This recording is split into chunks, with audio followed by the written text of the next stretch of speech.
안녕하십니까. 이슈이스타 시간입니다. 법무부가 12일 트럼프 대통령이 제안한 레이먼드 디어리 브루클린 연방법원 판사를 특별조사관으로 승인하겠다고 밝혔습니다.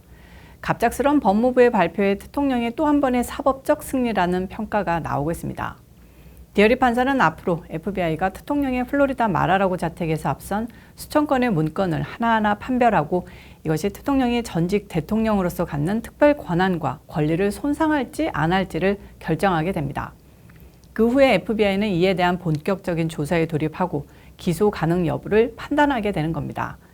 그래서 특별조사관이 법무부 쪽 사람이냐 대통령 측 사람이 임명됐느냐가 수사의 앞날을 판가름한다는 소리가 나왔었는데요.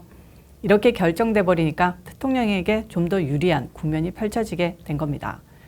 현재 트럼프 대통령의 변호인단과 법무부 변호인단은 압수수색으로 FBI가 확보한 문서를 어떻게 검토해야 하는지에 대해 법정 싸움을 벌이고 있는데요. 대통령 측 변호인단은 변호사, 의뢰인 또는 임원 권한으로 보호되는 항목에 대한 모든 자료를 면밀히 검토할 수 있는 광범위한 검토를 주장해왔습니다. 반면에 법무부는 자신들의 문제가 있을 수 있다고 판별한 약 100여 건의 문서에 대해서만 특별조사관의 검토가 필요하다는 입장입니다. 디어리 판사가 검토할 문건의 숫자는 이 같은 법정 소송으로 판결될 것으로 보입니다. 어찌됐든 법무부가 특별조사관으로 대통령 추천 인사를 골랐다는 점은 그만큼 현재 법무부의 입지가 줄어들었고 자신감을 상실한 것 아니냐는 해석으로 익힐 수 있다는 게 언론들의 분석입니다. 처음에 법무부는 뉴욕 남부지방법원 바바라 존스와 워싱턴 DC 소재 연방항소법원 토마스 그리피스 판사를 특별조사관으로 추천했었는데요. 이들은 모두 민주당 입맛에 맞는 좌파 성향으로 만약 임명됐다면 대통령에게 큰 타격이 올 수도 있었습니다. 이런 가운데 디어리 판사는 현재 반은퇴 상황으로 뉴욕 동부 연방지방법원 상급 판사로 활동하고 있습니다. 대통령이 추천한 또 다른 특별조사관 후보는 플로리다주 전 법무장관 폴 헉 주니어 변호사인데요. 이분은 로널드 레이건 대통령이 연방판사로 임명된 이래 각종 정부의 기밀사항을 관리 감독하는 해외정보감시법원에 오랜 기간 근무한 경력이 있다고 합니다.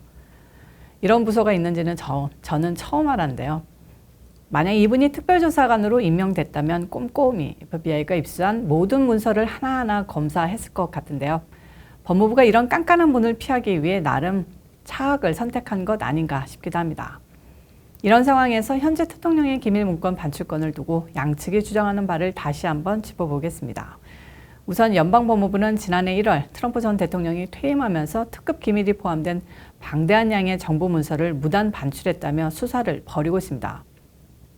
당연히 대통령의 재선을 막기 위한 표적 수사이며 정치 탄압인데요.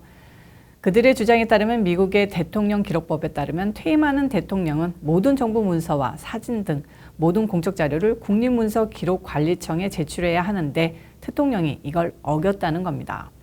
오바마, 클린턴, 기타 등등이 반출한 문서는 그냥 그까지 종이 쪼가리 갖고 가서 돌려보지 말고 잘 보관하면 돼라고 쿨하게 상관하지 않더니 대통령이 반출한 것에 대해서만 마녀사냥하는 겁니다. 국립문서기록관리청이 계속 딴지를 걸며 지난해 5월부터 지속적으로 트럼프 전 대통령 측에 반납을 요구했습니다. 그리고 지난해 연말 트럼프 전 대통령 측은 마라라고 자택에서 12개 상자 분량의 기록물이 발견됐다며 국립문서기록관리청에 반납하겠다고 통보했고요. 올 1월 15개 상자 분량의 문건을 제출했습니다. 대통령이 결국 모든 문서를 반납할 것 같으니까 꼼수를 부렸는데요. 바로 반납된 자료 중에 국가기밀 문건이 포함됐다며 연방법무부에 수사를 요청한 겁니다. 이에 법무부는 마라라고 자택에 있는 모든 정보 자료를 회수하기 위해 트럼프 전 대통령 측에 소환장을 발부했고요. 지난 6월 연방수사국 요원들이 마라라고 자택을 방문했습니다. 여기서 재미를 못 보니까 좌파 연방 판사에게 억지 수색 영장을 발부받아 지난 8월 급습한 겁니다.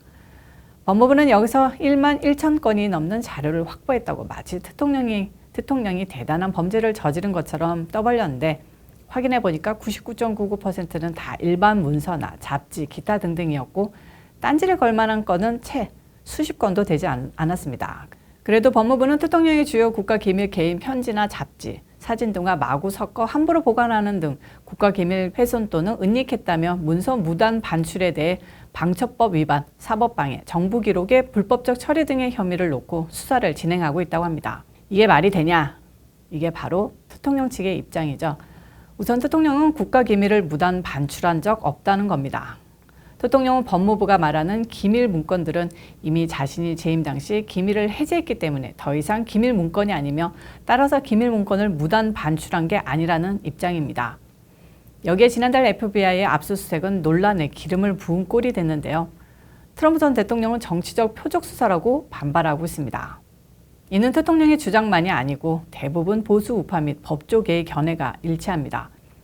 특히 문건 다시 가져오겠다며 무려 전직 대통령이자 차기 유력 대선 후보의 저택을 압수수색하는 행위는 독재 국가에서나 있을 수 있는 일이라는 게 공통된 목소리입니다. 현재 트럼프 대통령의 문건 반출에 대한 법정 공방은 형사사건과 민사사건 투 트랙으로 진행되고 있습니다. 법무부는 트럼프 전 대통령이 정부 문건을 말하라고 자택으로 가져가는 과정에서 앞서 소개한 대로 방첩법 위반, 연방수사요원들의 사법수사 방해, 국가기록물 부실 관리 등의 혐의에 관해 형사사건으로 다루고 있는데요. 이번 특별조사관 임명을 앞두고 이 같은 수사는 일제히 중단된 것으로 알려지고 있습니다. 이렇게 문건 관련 수사가 난관에 부딪히자 법무부는 그동안 아무도 관심 갖지 않고 잊혀져 가던 1월 6일 의회 사건을 또다시 끄집어내고 있습니다. 뉴욕타임스 10일 보도에 따르면 법무부는 트럼프 대통령 옆에서 활동한 실무급 보좌관부터 고위 고문직 등을 대상으로 한 주 새 소환장을 40건이나 발부했다고 합니다. 소환장이 발부된 사람 중에는 트럼프 행정부 시절 백악관 디지털 전략 선임 보좌관 댄 스컨비노가 포함됐고요. 대통령의 최측근 루돌프 줄리아니 전 뉴욕시장, 버나드 캐릭 전 뉴욕시 경찰국장도 포함됐습니다. 법무부는 아주 막 나가는지 이들에 대해 단순히 1월 6일 당시에 대한 문제가 아니라 세이브 아메리카 팩 등의 모금 활동 내용도 다 뒤집어 파겠다고 떠들고 있는데요. 선을 넘는 게 이 사람들 4년 후에 어떡하려고 이러는지 모르겠습니다. 아마 지난달 억만장자가 대통령에게 천문학적인 기금을 전해준 게 불쾌해서 딴지 걸겠다는 건데요. 아울러 수사당국은 지난주 대통령의 대선 캠프에서 고문을 맡았던 보리스 앱슈타인과 선거 전략가로 활동했던 마이크 로먼 등 2명의 휴대전화도 압수했다는데요. 이 둘은 트럼프 대통령이 대선 결과를 뒤집기 위해서 애리조나 등 경합주에서 대통령을 최종 선출하는 선거인단을 허위로 구성해 선거 조작을 시도했다는 의혹에 연루돼 있다고 신문은 보도했습니다. 까도 뭐가 나올지 보겠습니다. 다만 바이든은 물론 헌터 바이든, 힐러리 클린턴, 기타 떨거지 등등도 3년 후에는 어디에 있게 될까요? 오늘 이슈 일단은 여기까지입니다. 시청해주셔서 고맙습니다. 오늘도 변함없이 좋아요, 구독, 알림 설정까지 꾹꾹꾹 눌러주시고요. 저는 또 다음 영상에서 찾아오도록 하겠습니다. 빠이.